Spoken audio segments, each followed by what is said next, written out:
Okay. Okay, I'm going to presume that that's recording now. So hello everyone. Welcome to the workshop. My name is Oisín, and for the next hour or so, I'm going to talk about how to debate sports. A little bit about me and debating sports, for the people who watch the recordings. I think everyone in the room kind of knows who I am. Is that I've debated since I started college. I've debated okay, but I debate sports pretty well because I really like sports. I when I was in first year, I before the sports IV in first year, I'd never spoken an 80 before. At the sports IV, I averaged an 80, and I think I've only averaged an 80 once since, and that's been in 4 years doing debating. So I really like sports. It is the moral of the story, and I can debate it all right. So with that, I want to talk about a few things over the course of the workshop. I want to talk about fans, players, clubs, national teams, rules and changing rules, governing bodies in major international tournaments, ownership models of mostly football clubs, state regulation of sports, and the rise of the Middle East in sports. Some things that I won't have much on, but you can still ask me about, is motorsports, extreme sports, and esports. And just to be clear, debating is not a sport, so I won't be talking about debating. Yeah. So fans, what do they care about and why? I think the most important thing to keep in mind initially is that fans are by far and away the biggest group when we're talking about like sports, because almost everyone is a fan of sports. There are fewer people who are players or managers, and certainly even fewer who are owners, for example. So they matter a lot, and they usually care quite a bit about the sports that they engage with. Not always. I'll talk about the people who don't engage so much later on. But for the people who do, what do they care about? I'm just going to move this over a little bit because I'm kind of standing in the way of it.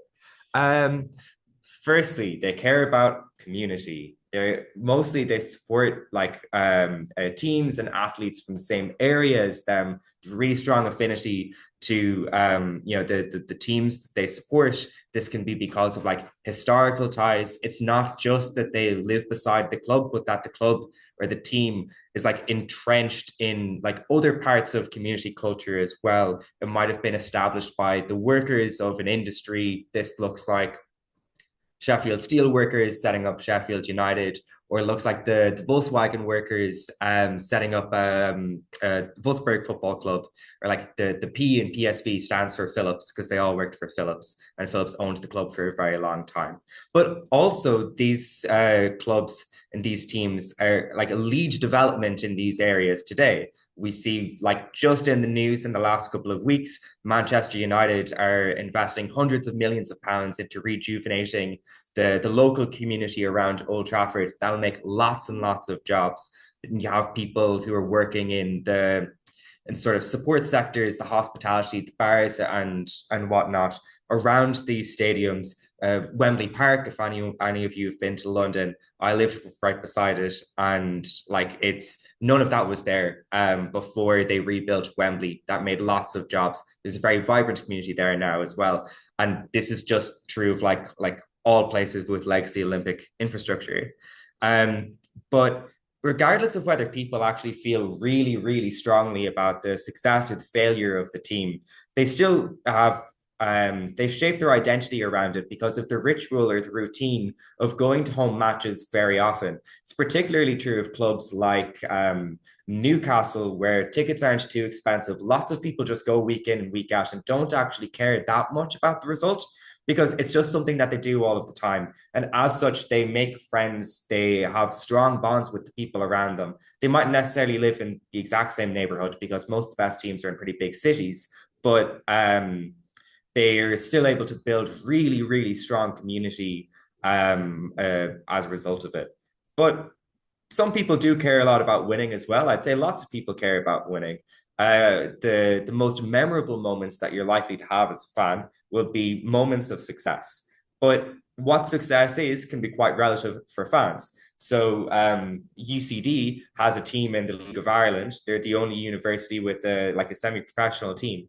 They don't expect to win the Champions League, but what might be success for them is winning the Leinster Cup or maybe getting promoted into the Premier Division, the top division in the League of Ireland. But success can also be relative in a negative sense, in that if you were a fan of Real Madrid or Bayern Munich in football, like any loss is a disaster. Never mind not winning a trophy or not winning, the like specific trophies that they care about quite a lot. So winning matters a lot to fans as well. But there are some things that like can mitigate or exacerbate like a winning or a lack thereof.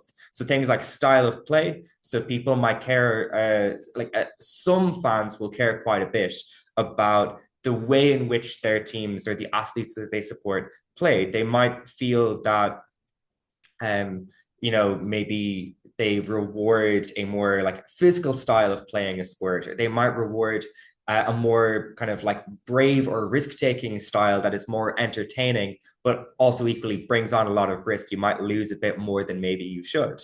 Um, Different styles of play matter to different fans based on the identity that they've ascribed to that over time, but they are considerations that people care about.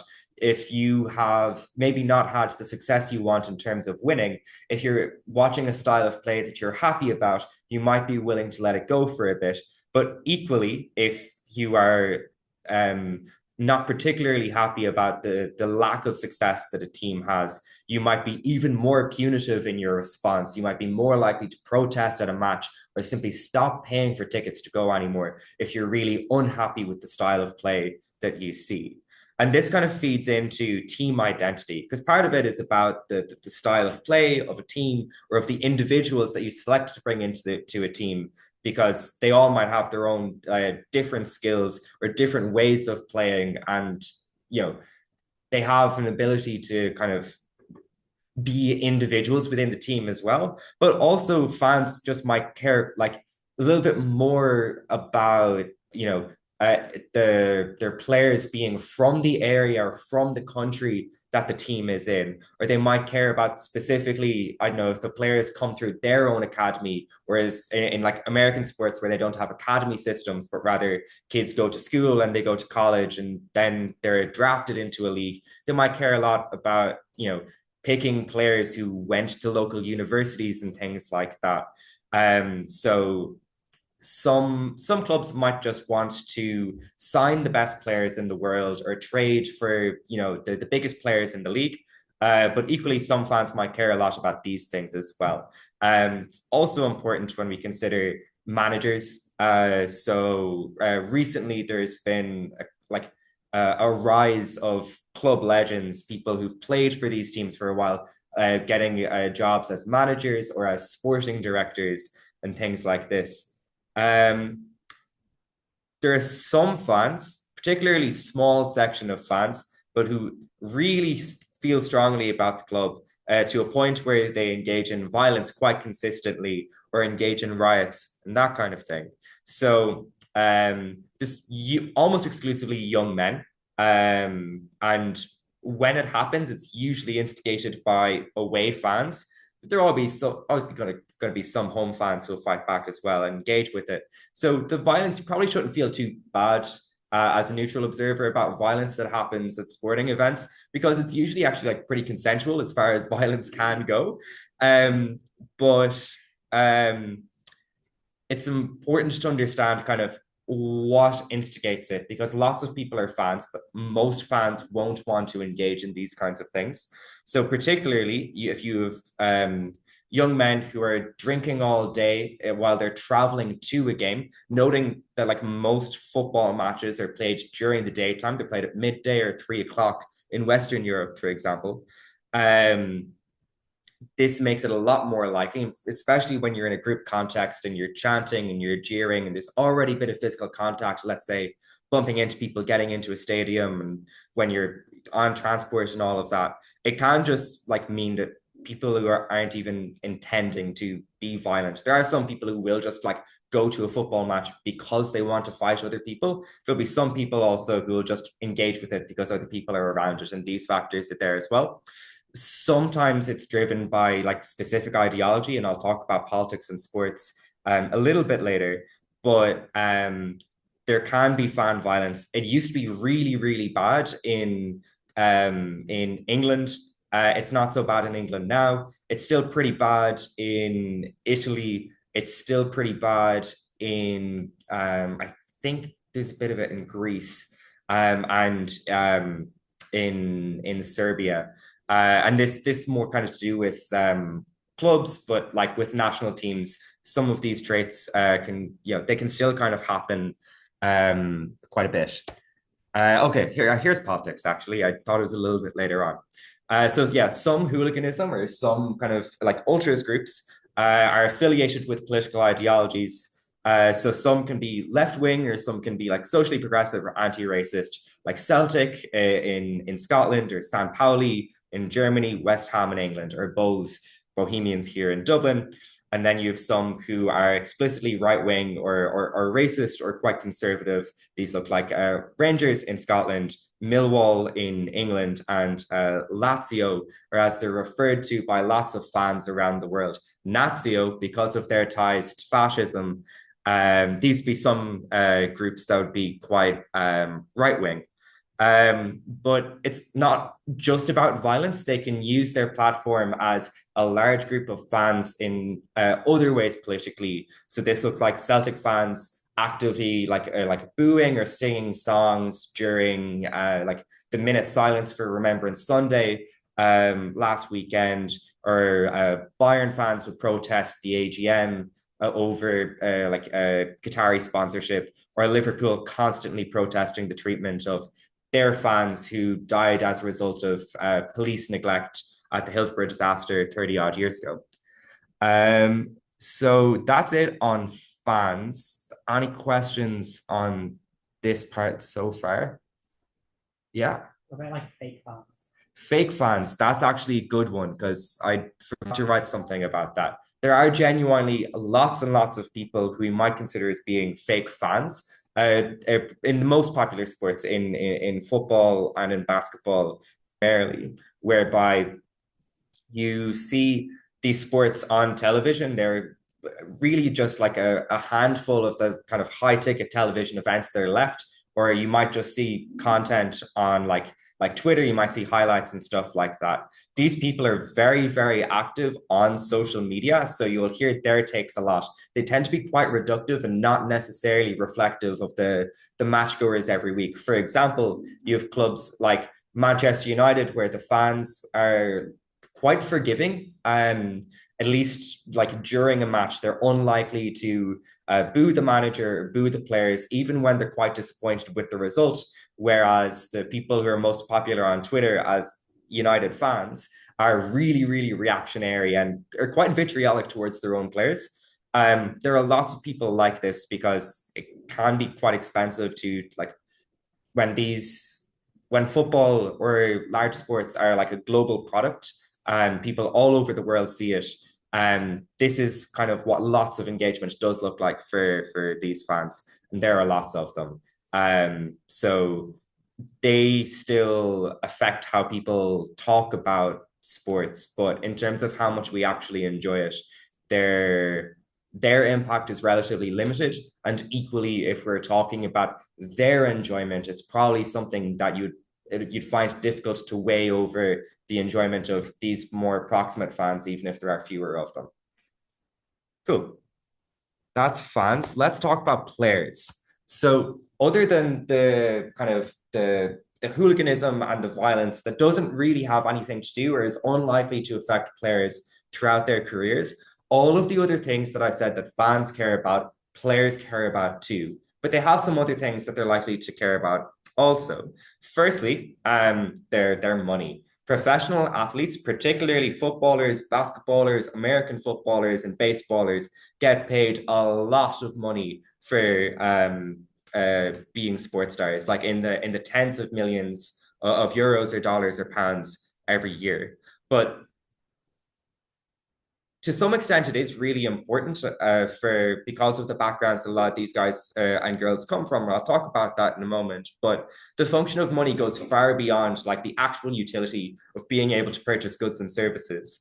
But for players, a lot of it can be about feeling that your team values you. So of the amount of money that they have available to them that they could spend on other wages or on transfer fees or on literally anything else that the club could spend money on. What actually matters to lots of players is feeling valued relative to other players on their team, or like when you see kind of like the going rate across other leagues. So even though you might feel quite happy in your role within a team, you might be scoring lots of goals or playing lots of minutes, you also like um there is an emotional sentiment attached to the amount of money that you're paid.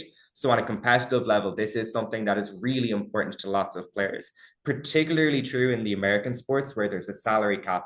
So you're only allowed to pay so much money to all the people across your team. You want to feel that, I don't know, you are earning the most money possible because your team loves you and they love you more than they would love anyone else. Which when you put it like that sounds a little bit weird, but I promise it makes sense. Um, Other than pay, though, there are a few things that are really important to understand about the kinds of people who wind up being professional athletes. Is that obviously this is a job that everyone wants. Literally, nearly like everyone in the world who thinks at all about sports probably has had some dream where they got to be a professional sports star for a living instead of, you know, whatever it is that they wind up doing. Because there's only a handful of people in the world who get to be sports stars. It's exceptionally competitive. In sports, primarily football, basketball, and American football, in terms of like the global sports, the people who wind up playing these for a living disproportionately come from very disprivileged backgrounds.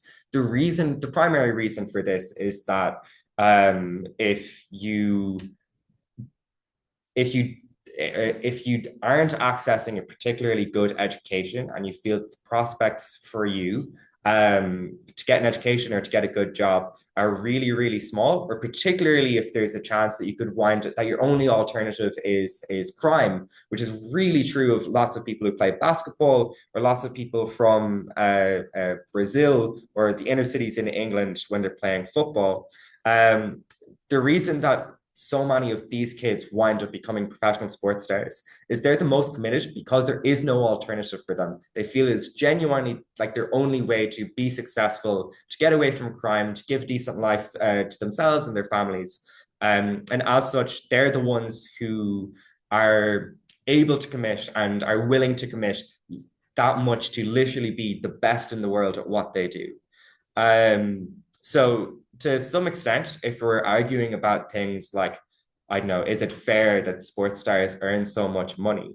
I think that there's a very reasonable argument to be made that they do because of the backgrounds that they're likely to come from. And moreover, like if they're able to, lots of them, if they're, you know, using their money for good in their own local areas later on, people like Sadio Mane from Senegal has built hospitals with the money that he's earned at Liverpool, then that's great. But also for people who, when they're considering retirement and their body is starting to give up on them, they might play for a little bit too long because all they really know is the sport that they play. So either they don't see themselves getting another job, or all they've ever done is play sports and they don't want to give up because they don't know who they are after, because it is such a fundamental part of their identity. If we have debates about like the idealization of longevity in sports, or at what point doctors or independent bodies should step in to stop players continuing when they might be a danger to themselves. Um, it's it's also very reasonable to say on either side that if you're trying to say that you should do this, that they aren't able to make a rational choice for themselves because you know, this is their identity fundamentally. This is like the most important thing to them. But if you're arguing against that kind of intervention, I think like, the enjoyment that that they get out of it, and the fact that they genuinely might have no other avenue to earn money after retirement. I think that in these kinds of debates, you can definitely argue both sides given this characterization. And then politics affects players in a slightly different way. To a degree, it's important when we consider the politics of a club or a team that you might join. Like historically, if you were a Protestant, you would never join Celtic, and if you're a Catholic, you'd never join Rangers. And up until the 80s, Celtic banned Protestants from playing for their club, and until the 90s, Rangers banned Catholics from playing for them. It's much more likely these days that a Protestant would play for Celtic, but for a Catholic to play for Rangers is still quite difficult because of the ingrained culture within the club, just feeling that that is something that is not right. So that's how a politics, like the politics of a club, could affect the potential stance of players. Equally, for a handful of players who were pro-Palestine in Germany, they wound up being like released from their contracts or being sold for way less than they would be worth in terms of their value as players, because this was something that was broadly seen as unacceptable because of the political culture of the fans and of the people who run these clubs.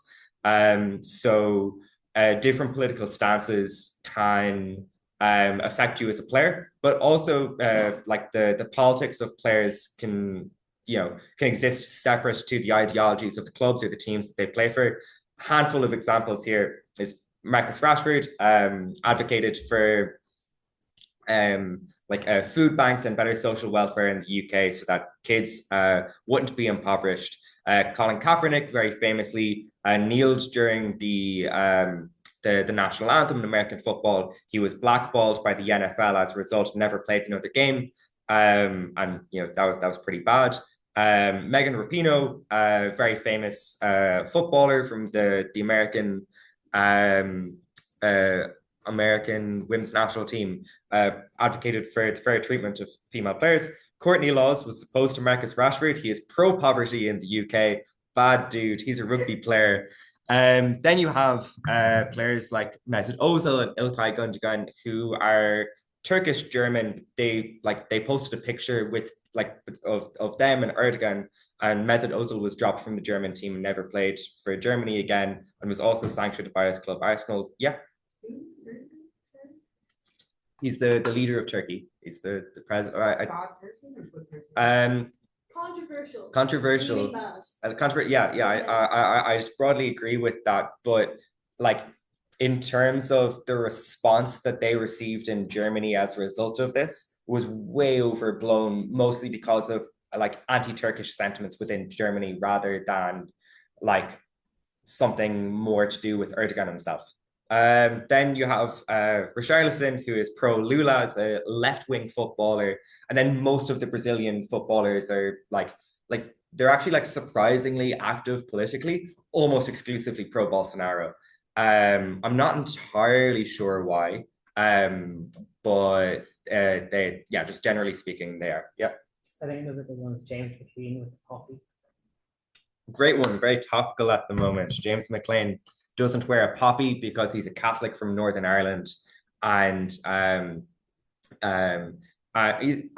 like every year he'll post like a very well thought out statement about, even though why he respects other people's right to wear a poppy, to remember the fallen members of the British Army throughout all of their wars, that it represents the slaughter of innocent Catholics in Northern Ireland to him, and that's why he doesn't wear it. And he is the second most abused athlete on social media in the UK after Marcus Rashford, because Marcus Rashford is anti-poverty and he is black, and England is really racist.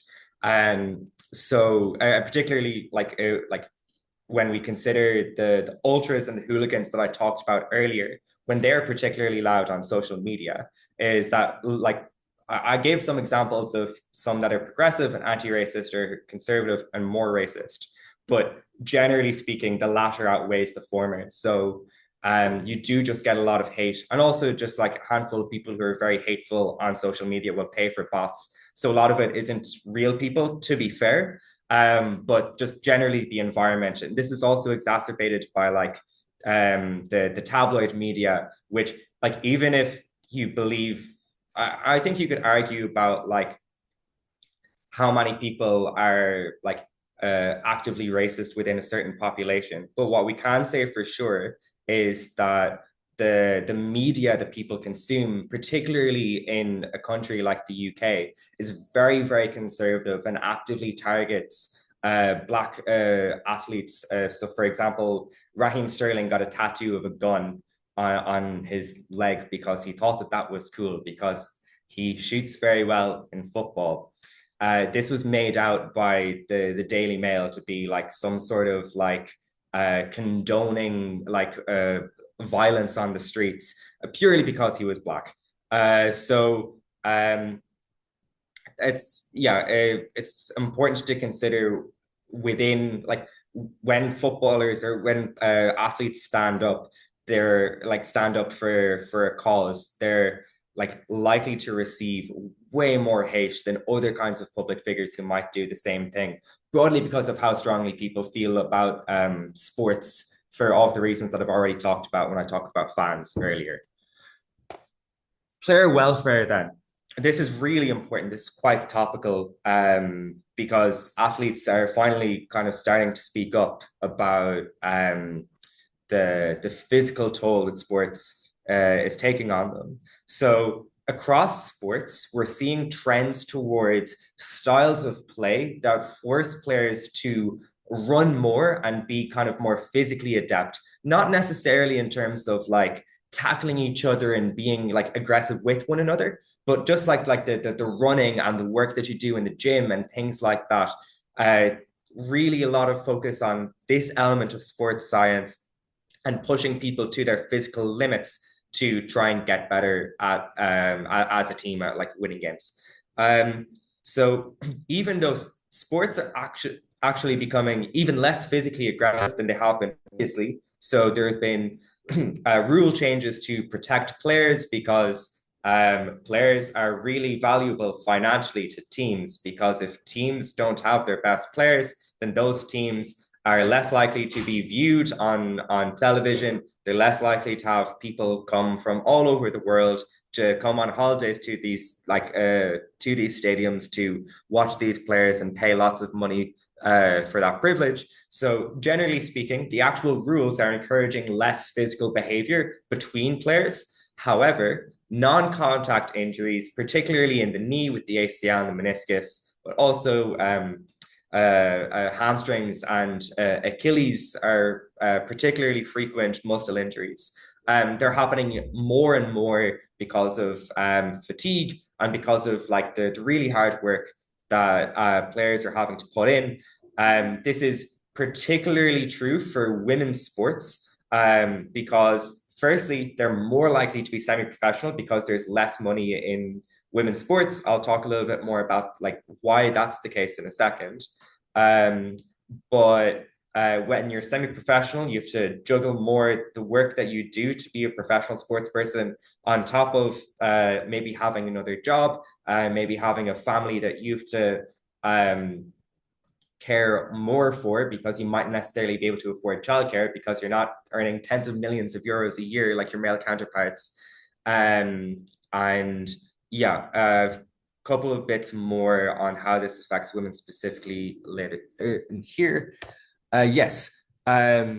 So, but on a kind of more scientific level about why women are more likely to face more injuries going forward, even more than like where men are also becoming more injured over time, is firstly on the surfaces that they're playing, they're more likely to be playing on artificial pitches, so astroturf, because it's cheaper to build and maintain an astroturf pitch year round than it is for a grass one. Because there's less money in women's sports, they're more likely to be playing on astroturf that is more demanding for your joints and for your muscles. Secondly, women's bone structure, in particular narrower feet, places more stress on muscles in the ankles and knees, which then, for the reasons that I've already talked about, means that you're more likely to have muscle injuries if you're just like being worked too hard because you're playing too many games.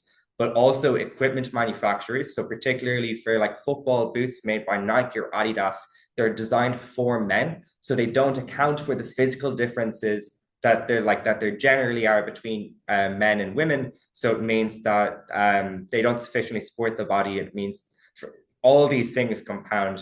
Like I can't remember the statistic. I wasn't able to find it before this, but of the women who've been like top 10 in the world over the last decade, I think something like a third of them each year will get an ACL injury, which is insane. Like the amount of the top female players that are like getting these injuries, and like these can be quite debilitating. You could miss a year or 18 months of playing your sport. And equally then, to live the rest of your life, particularly if you're semi-professional and you've other things to do, makes it a lot more difficult. But another issue then, of course, that female athletes face in terms of welfare is safeguarding. So things like physical and sexual abuse, safeguards around those have improved quite a lot over the past 20 years. But on an individual level, like coaches, because of like issues, like lots of deep-rooted factors of misogyny, claim more ownership over like female athletes' diet and workout plans in such a way that it's just like quite evil and malicious. So they're more likely to face issues that are caused as a result of a lack of correct safeguarding coaching as well.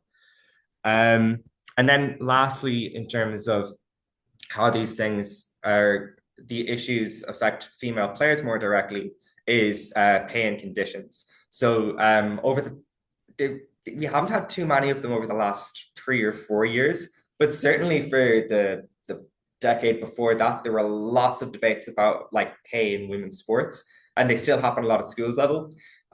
So there are different demands or different ways that players and leagues go about it. So some ask for direct pay parity between men and women. This happens in tennis, and the US women's national team in football ask for pay parity. In the example of the American women's team, they earn more, or they bring in more money for the Football Association than men, but they get paid less. So even in the instance where, because like a common response or like a common first principle is that men's money or men's sports brings in more money than women, it isn't even true in the circumstance of the American women's national team. But also some sports or leagues or groups of players, they ask for share of revenue parity instead. So the amount of money that a league earns, the amount of a proportion of that goes into salaries, for that to be the same between men and women. So in the women's NBA, the basketball league in America, this is their primary demand. But also some focus a bit more on conditions. The Ireland women's national team went on strike over literally not having changing rooms in 2017. 6 years later, they qualified for a World Cup. But when I was talking about the lack of, or the coaches being bad, their coach was bad, but they did get to the World Cup. So we haven't had a complete victory yet in terms of the women's national team getting fair conditions. But a really interesting thing to talk about in these kinds of debates is a reparative principle.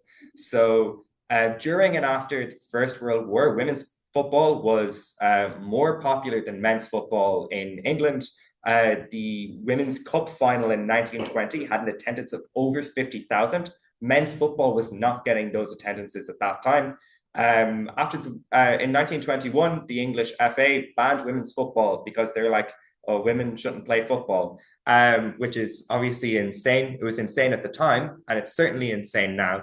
And that ban existed for over 50 years, which meant that the game wasn't able to develop. More people weren't able to get involved, and investment, which obviously would have gone in because of like the amount of people who are watching and playing the sport before the ban.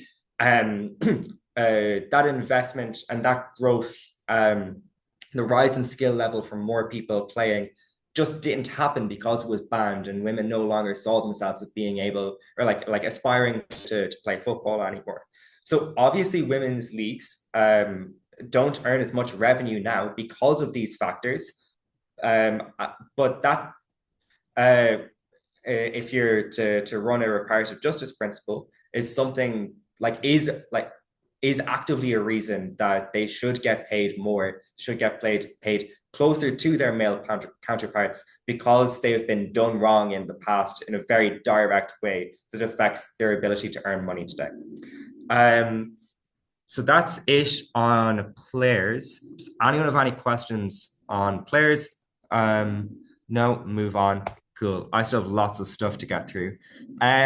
Clubs, they make money in a few different ways. They get it from broadcast revenue. Sometimes this is distributed equally across teams. Sometimes it is not. They get it from sponsors. Clubs used to only have like one or two major sponsors back in the day. Now they have like a dozen in like every continent because like I already talked about, like the major sports are global products now. So there's more opportunities to get sponsorship investment from other places. Get it from match day revenue, selling tickets, selling merchandise, programs, food and drink, and you get it from prize money. But what's important to note about prize money is that most of it you get from like qualifying for a competition rather than for winning it, at least in terms of football. For individual athletes, this is different. Some of it you get from qualifications, some of it you get for, I don't know, like coming first or second or third. And for individual athletes in like tennis and golf, they tend not to have like a salary. All of their money really comes from prize money and sponsors, whereas prize money is much less important for team sports like football and rugby. But success is becoming less attainable for teams across sports because in outside of the US, in terms of like football and rugby and stuff, there's like more centralization of talent at the very top of sports. And as such, they're more able to have success at the highest level in terms of national leagues or in terms of like winning continental competitions. And equally, in the US, there is still like players want to go to the bigger city because they can get more marketing opportunities and sponsorship opportunities as a result of that.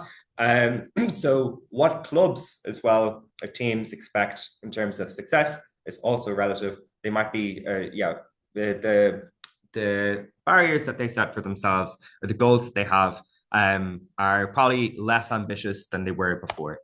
In terms of fairness in sports and how regulations affect that, then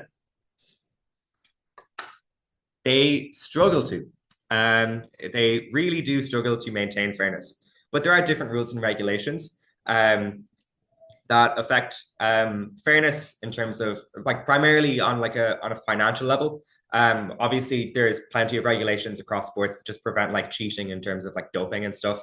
I don't have stuff on doping in this. If you have a really burning question about it, we can talk about it at the end. Sometimes it's a salary cap. Sometimes there's rules on spending. Like there's like the overall amount that a club can spend across all of its expenses.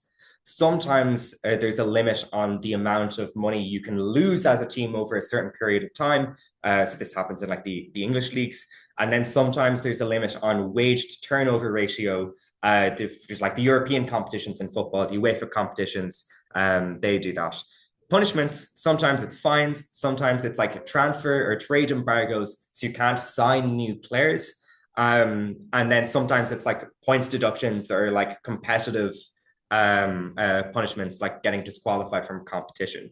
The thing though about points deductions in a league format is that they can create a vicious cycle.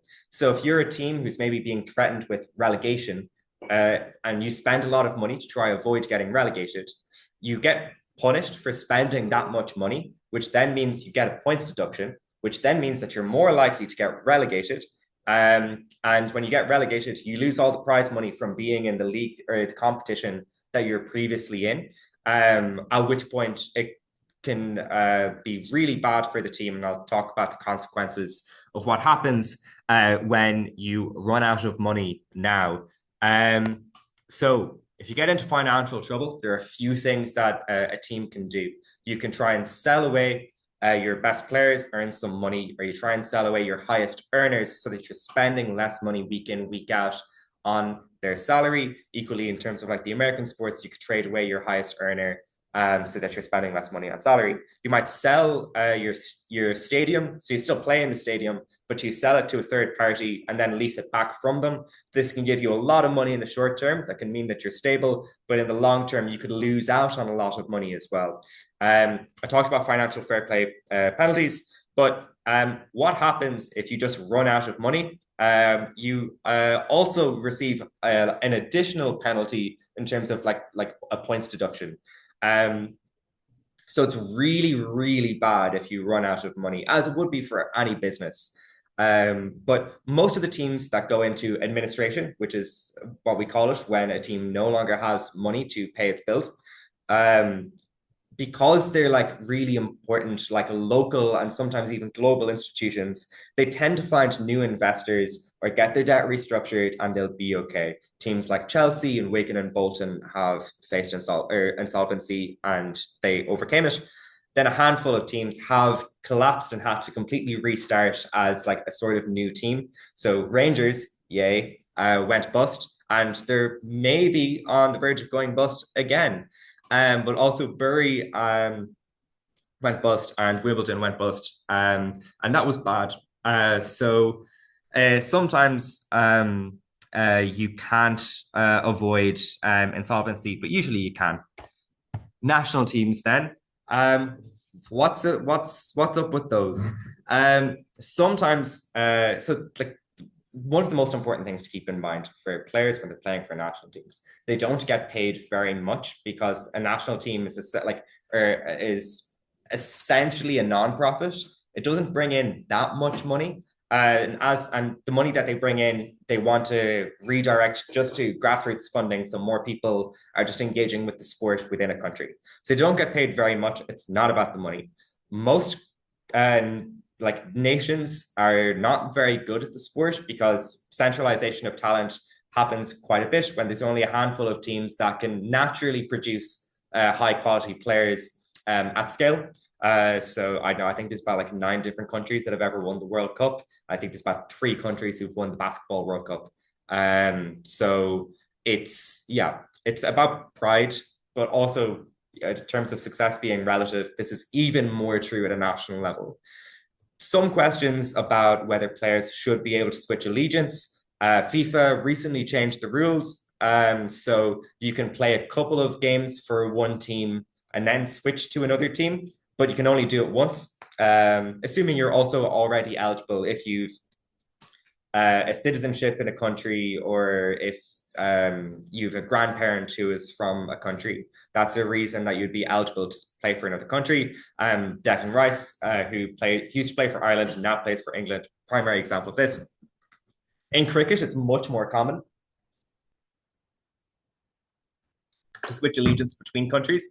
Owen Morgan, Irish, went to play for England, bad. Kevin Peterson, South African, but switched to England, neutral. Rules and rule changes. There is a very good debate at the Trinity Open this year about rule changes, essentially, where some sports, they really don't change the rules very often, and then some sports are willing to change it quite a lot more. So let's talk about why they do that on either side. So football be a very good example of a sport that doesn't change its rules very much, and the changes that it does make are very, very minor, mostly because the sport is relatively simple, and they like that it is simple, but also that in terms of what they value for certain teams to like be better, or for the competition to be like more like genuinely competitive, they value things like tactical innovation rather than changing the rules to make it more balanced between teams. But basketball, or very recently Gaelic football, bringing in like a very wide array of changes to try and make it more entertaining and more balanced. And these kinds of sports will frequently change the rules because tactical innovations essentially exploit the rules in such a way that it makes the sport like more like less accessible to play or less enjoyable to watch. And then other considerations might be about like heritage, the ability to compare like the game in the past to the way the game is today, as well as just like it being genuinely confusing rather than just the entertainment value and whatnot. And then, yeah, some sports using technology as part of the game or more broadly to help enforce the rules. It's like video assisted referees exist in like lots of sports now, or there's like the AI line detection in tennis to tell if the ball is in or out and that kind of thing. My take on technology in sport is that it sometimes may be good and sometimes may be shit. Governance, then. There are some really important institutions you should keep in mind when we're talking about like governance or head honchos in sports. FIFA, IOC, UEFA. I've already talked about those. I'll talk about those three in a little bit more detail in a second. But WADA is the World Anti-Doping Agency. They're really, really important. The ICC, not to be confused with the International Criminal Court, the International Cricket Council. The FIA is the Formula One governing body. In tennis, the men's and women's game have different governing bodies. There's the ATP and the WTA, and then there are two in golf because Saudi Arabia made another one, which I might talk about later. Yeah. There's also the European Tour. But most people who are on the European Tour are also on the PGA, or they move from one to the other. So they're not a minor league, but they're not a major league. FIFA. What do FIFA do? Sorry, I was just checking the time. We're actually doing okay. Sorry? You're so good for time. Cool. So all of these institutions are quite corrupt and they're quite money oriented. FIFA is the one that's been caught. In 2015, the FBI went into their offices in Switzerland and they took away all the files and they arrested people. People went to real jail. They didn't just get like sporting punishments. They got actual criminal punishments. That's how bad it was, which is really, really rare across sports for all different kinds of like misdemeanors and rule breaking. But in terms of how corruption and power manifests, one of the big ones, and again, this is true of the IOC as well, and I'll talk about that in a second.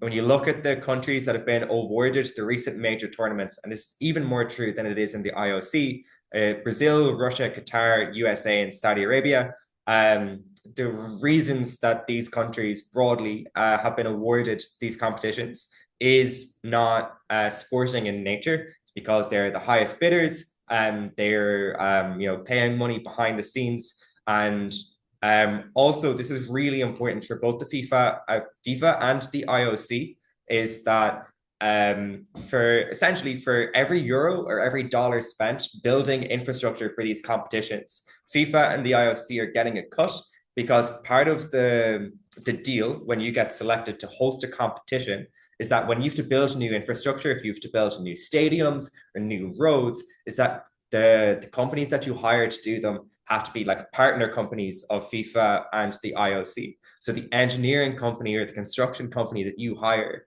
they're mates with FIFA and the IOC. So when you hire them, because you have to, because that is a condition of you hosting this tournament, the money that you pay them to build the thing, a portion of that, a small portion, but a portion nonetheless, is going to FIFA and the IOC. So their incentives are almost exclusively just all around money. Other ways that FIFA tries to make money is by expanding and changing its tournaments. So the Men's World Cup had been 32 teams every 4 years. From the next World Cup in 2026, which is taking place in North America, it's going to be 48 teams. that is a lot more teams. This emotions like this around like growing competitions have been kind of frequent, not on our circuit, but I think in 3v3 it's come up a bit more. So whether or not it's like good or bad for the sport and for the fans that this happens. But also they have a Club World Cup, which isn't a particularly prestigious competition. The continental counterparts that feed into the Club World Cup are the ones that are really, really prestigious, because essentially Europe wins all the time in the Club World Cup. So it's not really competitive. I think 2 of the last 20 have been won by a South American team, and no one else has ever won it. So now that's growing from 7 teams, or I think it was even 6 teams before that, to 32 teams. But they're changing it so that's every 4 years. So most of the teams who were qualifying for a Club World Cup before are still qualifying for a Club World Cup. But they also just like invited Inter Miami, who are a very run-of-the-mill team in the American League, purely because Messi plays for them, and they want Messi at the Club World Cup. So in terms of the sporting or meritocratic ideals of sports, they don't really exist for the Club World Cup. But they want it to make money. UEFA, also, they like money and they're corrupt. Michel Platini was the head of UEFA, but he was involved in the FIFA corruption scandal, so he was banned, which was like, it was really big news at the time. But in terms of the way that UEFA tries to get control, kind of similar, but a little bit different. So you might have seen in the news in 2021, there was a proposed European Super League, which was a breakaway league of the top dozen or so teams from England, Spain, and Italy. And this would have been really bad for UEFA because they run the Champions League and the Europa League, which are the premier competitions in European football. UEFA, so the European Super League did not go ahead because fans got really angry about it. Even like the clubs that aren't particularly political or don't have a particularly strong group of ultras, like I talked about earlier, they also came out to protest because they all hated the idea of a European Super League whereby teams are just selected to compete in a league and there's no degree of meritocracy that currently exists. UEFA did kind of listen to some of the concerns of the big clubs who want to make even more money because, of course, they do. And now the top teams are more likely to play each other because they've slightly altered the format of the Champions League. But at the bottom end, they've also done something really good, which is create a third tier of European competition called the UEFA Conference League, which gives teams that previously haven't done very well in Europe an opportunity to compete because there's simply now more spots available to compete in European competition. So, like technology in sports, UEFA and FIFA, they're sometimes maybe good and sometimes maybe shit. It's just that when it's invisible, they're probably more bad than good. Then lastly, on the IOC, also very corrupt, also like money.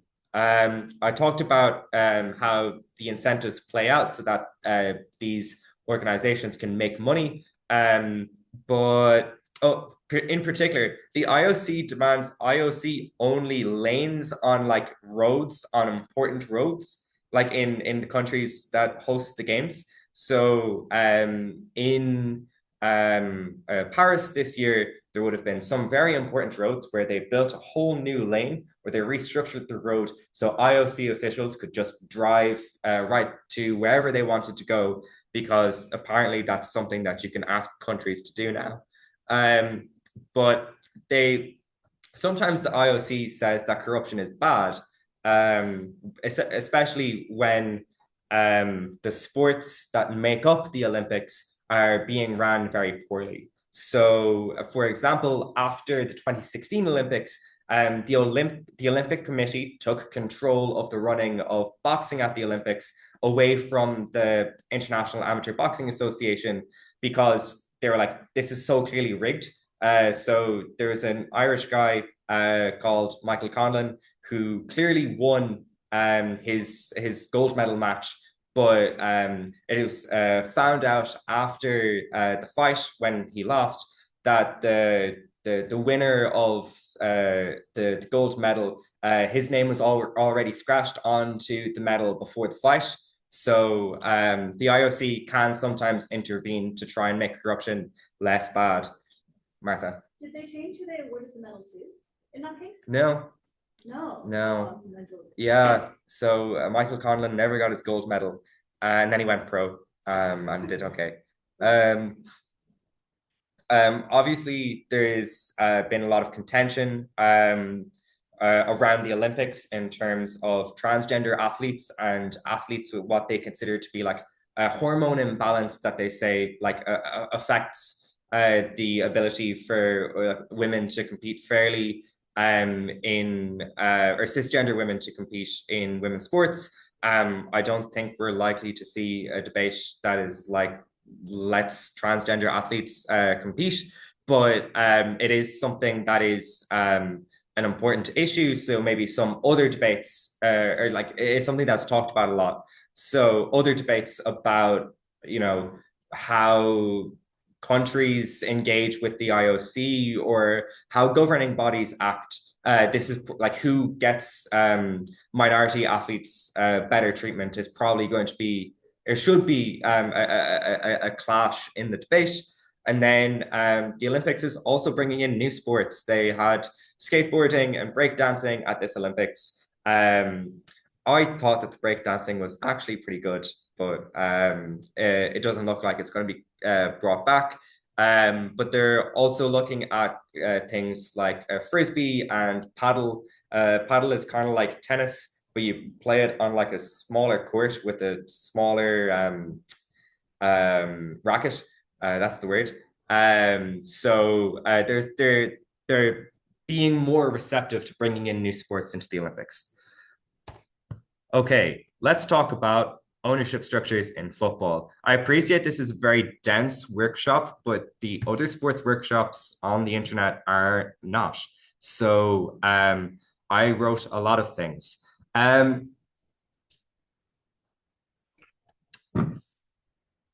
So there, in terms of who owns clubs, this is primarily football, but we can mainly can kind of tie them to other team sports as well. So traditionally, like I said earlier on, clubs are very strongly tied to the businesses around them, and that is certainly when like professionalization happened about 70 years ago. So Jack Walker in Leicester was owned a very big company, and that funded the team.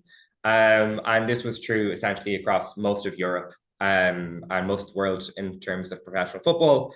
Outside of the top leagues, it's still like this. You will have someone who either owns the club or fans will own most of the shares, but most of the funding will come from one or two very wealthy individuals or businesses in an area. But now what we see is a few things. So in England and Italy and Spain in particular, is that, excuse me, teams are being just bought by like billionaire families and billion-dollar businesses around the world. Particularly American billionaires like to buy teams in England. So the Glazer family own United, the Kroenke family own Arsenal. The Kroenke family also owns two or three different American sports franchises in like Colorado. So they really like sports and they really like spending money. State ownership is something that it doesn't happen very often, but has become like a really big issue in football. Oh, sorry, just in terms of traditional ownership, this still exists in like other sports as well. So rugby, there isn't a ton of money being put into it by owners. Um, but outside of the American sports, or outside of the American leagues, even because something like basketball or baseball, they're still played in other countries. They broadly fall under a traditional ownership model of some sort. State ownership, then, there's a handful of clubs that are sort of indirectly owned by foreign states. So they're not owned by the state, they're owned by the state's sovereign wealth fund, which is maybe or maybe not controlled by the state. In Qatar, the sovereign wealth fund is genuinely not directly controlled by the emir, but in Saudi Arabia, Mohammed bin Salman totally does control the PIF. So it depends. But more importantly, let's talk about the teams that are owned by foreign states. So they're really, really wealthy because these owners are really, really wealthy. So they're putting lots of money into these clubs. Obviously, the rules that I talked about earlier about financial fair play sort of inhibit the ability of these teams to be completely dominant. And currently, Manchester City are being investigated over potentially breaking all of these rules in a way that was they tried to hide that they were breaking the rules because other teams have broken the rules and they've gotten small points deductions. But because Manchester City tried to hide the money that they were spending, allegedly, they might face very serious punishments that might lead to them being just relegated rather than getting maybe a 5 or 10 point deduction, which can be overcome. For example, Everton and Nottingham Forest last season both got points deductions, but still managed to not get relegated. So this is something that can be overcome. It won't be overcome for City if they're found guilty. But they're all really wealthy. And I'll talk a little bit later on about the incentives of these countries when they engage or when they purchase clubs and when they try and purchase sports.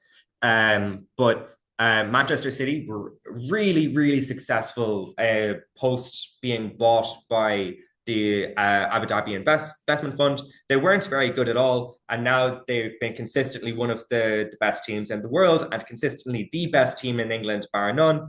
PSG is also now a global brand. It is a fashion brand just as much as it is a sports team.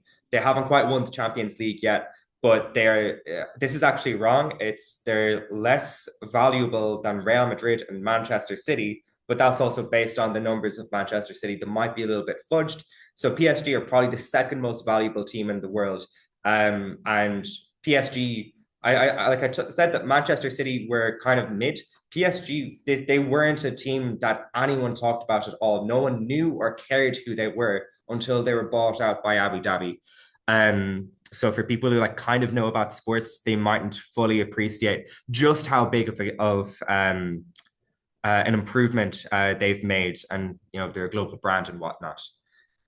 The last thing, or not quite the last thing, but really important thing in ownership is the recent rise of celebrity ownership, which I don't think I've seen a debate about yet. Much to consider. They've become so celebrities have become really prominent as investors in football. So rather than just big business people who are famous actors or previously footballers themselves, or different sports players are buying stakes and being really involved in the running of different clubs. The most prominent example of this is Wrexham. They're in Wales, but they play football in England.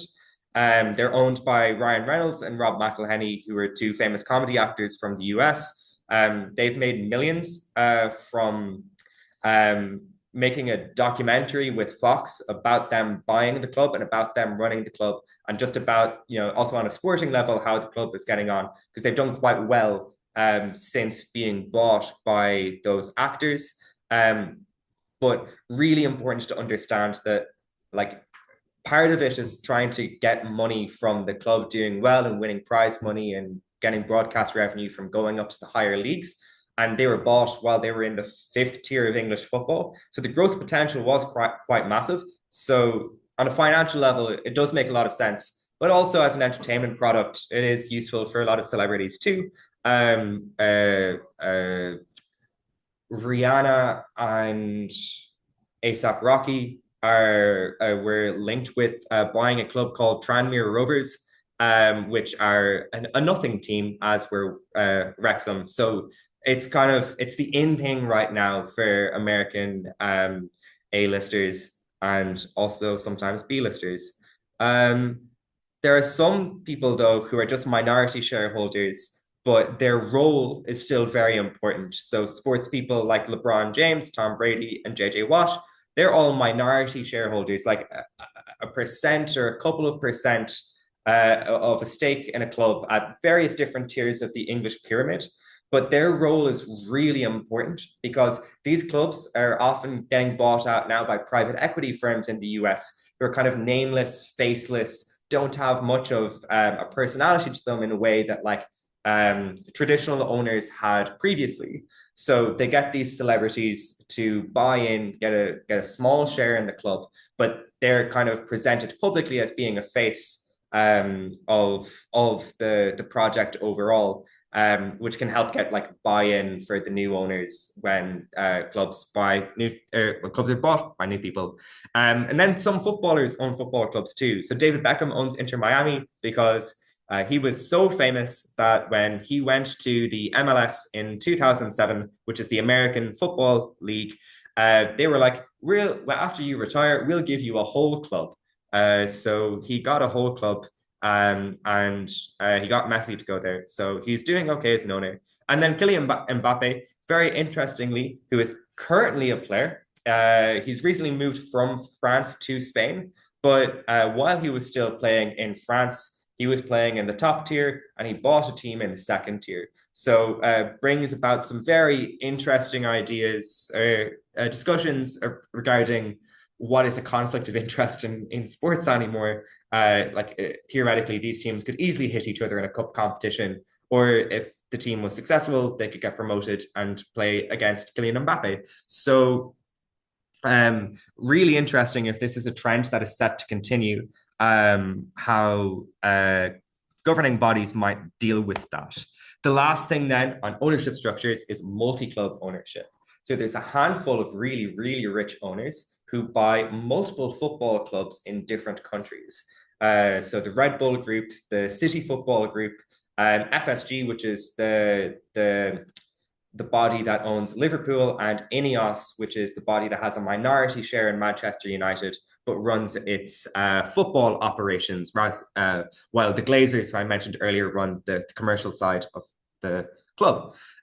So for most of these groups, they have like a crown jewel club. So United, Liverpool, City, and the other clubs are kind of just feeders into the main club.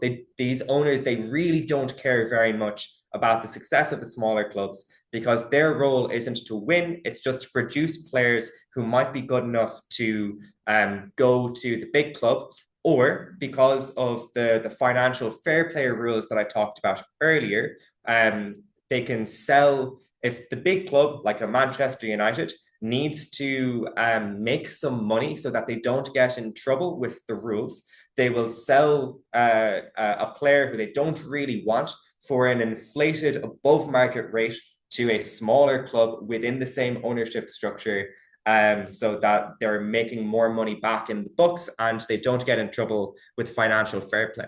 Appreciate that's a little bit technical. If anyone wants me to re-explain that, that's fine at the end of the slide. But some talked a bit about a global brand in Paris Saint-Germain. Red Bull, very similarly, they care more about the brand, so they still want all of the Red Bull teams to do well. And the thing about the Red Bull teams is that they literally change the name and crest of the teams that they buy to like the Red Bull logo. So it's not about kind of maintaining a heritage or identity of the club. So when we consider all of the stuff that I talked about earlier about how much fans and players care about like the identity of the team they play for, you can imagine that it might be a clash or a source of conflict if you're a team that might potentially get bought by a multi-club structure, whether or not that's something you would be okay with. Rather than the kind of organic identity that the club would have had in the past. So these Red Bull clubs, they'll have their crest and their name will be Red Bull. Their sponsor will be an even bigger Red Bull logo. It's really everywhere. But also, so that's it on kind of the multi-club models. But it doesn't necessarily need to be ownership for teams to interact with each other in these ways. They can have partnerships where they still aren't owned by the same people. So Leeds United are not owned by Red Bull, but they are now sponsored by Red Bull and have a big fuck ass Red Bull logo on their jersey. Clubs like, I mean, there's a gazillion examples of clubs that have partnerships with one another, but one that is particularly notable is Bayern and Los Angeles FC. Not to be confused with LA Galaxy. There's two clubs in Los Angeles. Does anyone have any questions about ownership? No. And then the Middle East. I think this is the last thing that I have. So Saudi Arabia and Qatar. I mentioned Abu Dhabi a little bit earlier. They're a little bit less prominent, but they are still a factor in this discussion. But it's primarily Saudi Arabia and Qatar. Um, Really, over the last decade, have been investing a lot. Why are they doing that? First thing is image. These countries either kind of before the 21st century had no real global image at all. People didn't really talk about them except for their capacity to produce oil. It's the only thing that was discussed. There's been, because of the amount of money that they've made from their natural resources, they now have a handful of like very like hyper developed cities with very fancy infrastructure and big buildings and stuff. So people now go to these countries a little bit more and engage in business and whatnot. But at the same time, there has been more people have noticed that the repression of human rights is, by Western standards, really bad in these countries. So one incentive that Saudi Arabia and Qatar have when they buy a club is that when they're creating a global brand, like I talked particularly with PSG, but also with Newcastle, is that when spontaneously, if you just ask someone, what's the first thing you think about when I say Saudi Arabia, they want me to say Newcastle rather than Jamal Khashoggi, right? So this is a really important incentive that this is why they do it. But the thing is, it really works. So Newcastle, not only was it a club that wasn't particularly successful before it was bought out by Saudi Arabia, but they also really, really hated their previous owner because they felt that he wasn't sufficiently investing into the team, and that's why they weren't successful. So when the PIF bought out Newcastle, and Newcastle fans started wearing thobs and kefias to Newcastle matches, which is like the cultural dress of people in Saudi Arabia. And essentially, when anyone would ask them, what do you think of Mohammed bin Salman? They're like unequivocally, he's great. Why are you even asking me? Do you just hate Newcastle? It sounds insane, but like genuinely, that is how a majority of fans kind of interact with this. Yeah, like even more so in Newcastle, despite them not having had as much success yet as City and PSG. But also it's in terms of like tourism and stuff, it's like really, really lavish if they're holding like big golf competitions, given that the kinds of people who play and watch golf tend to be really wealthy. So they're bringing in high ticket tourists. And when they tried to buy out the tennis leagues, this is what they were trying to do as well. But this second thing then is on diplomacy. So if you own an institution that is really, really important to a country that has diplomatic power. So for Qatar, they own Paris Saint-Germain, which is really important to France because they're the best team in France. The best French players who still play in France are playing for PSG. It means that for Qatar, who is a very small country, and a minority of people in Qatar are Qatari. Most of the people there are foreign workers, very like different levels of foreign workers. But Qatar is not a place that is diplomatically important. They're able to become important when they own very important cultural institutions within these countries. So Saudi Arabia and Qatar don't get along. The only place that Qatar has a land border with is Saudi Arabia. When Saudi Arabia tried to enact a blockade on Qatar, stopping goods going into Qatar, Qatar felt very bad about that. They called up France and they called up America. They were like, please help. They would have had no leverage to do that in the past, but now they have leverage to do that because they own PSG and they were hosting a Football World Cup that people wanted to attend. Yeah. It's it's not all like particularly selfish stuff as well. Some of this is like really rational and is kind of good for the people of Saudi Arabia and Qatar. Firstly, in terms of investment and growth, it's really important, both for just getting like dividends from profits of these sports, but also in terms of diversifying their economy at home. There's not going to be oil forever, but if you can have tourism because you have the best sporting events in the world and you have the best sports people in the world, and you're able to maybe sell this on television as well for the people who aren't wealthy enough to come to Saudi Arabia or Qatar, this is something that could bring in lots of money for these countries. And not only in terms of like directly from sport itself, but also from a tourism and a service economy that can build up around these things as well, is a way that you can make lots of money if you are successful. And I talked about like spontaneous associations in terms of sports washing, but also in terms of like considering a place where you might do business, a developing market or an emerging market.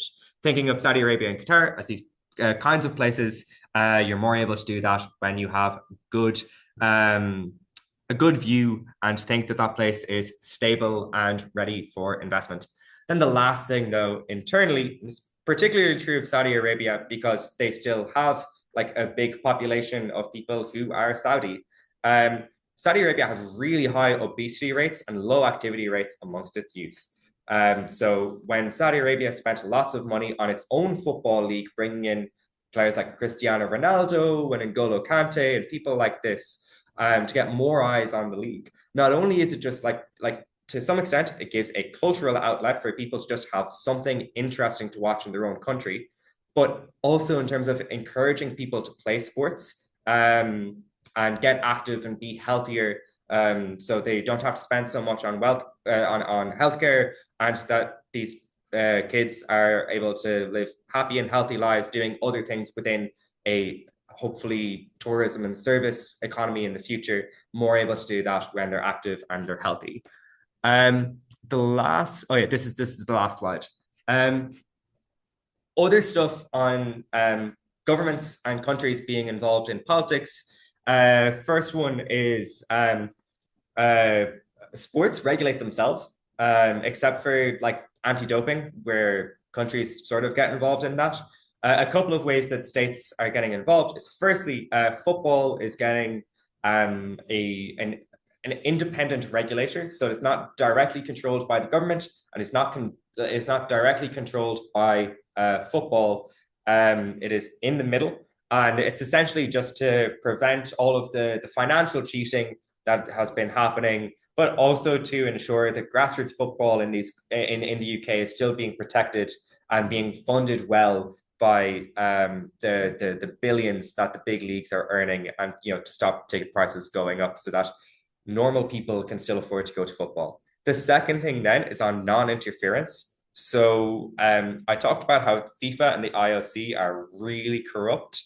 Their national counterparts, so your national football associations and your national Olympic committees, are really corrupt, but governments can't do anything about it because FIFA and the IOC have very explicit non-interference laws. It's meant to be there for kind of like sporting reasons, and there's definitely arguments for and against it.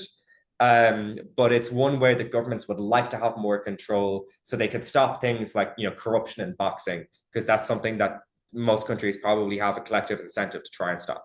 The last thing then is that there's state funding for sports. Even though some of these sports earn a lot of money, those that don't earn a lot, so at the grassroots level of popular sports, or just across the board in terms of minority or indigenous sports, there isn't a lot of funding and they rely on government. But in American pro sports in particular, they will often hold their like state or their city hostage for money, because they know that they bring in a lot of money to the local government. They're like, we'll relocate, we'll back off and leave to St. Louis if you don't give us money to build a new stadium that we have the money to build ourselves.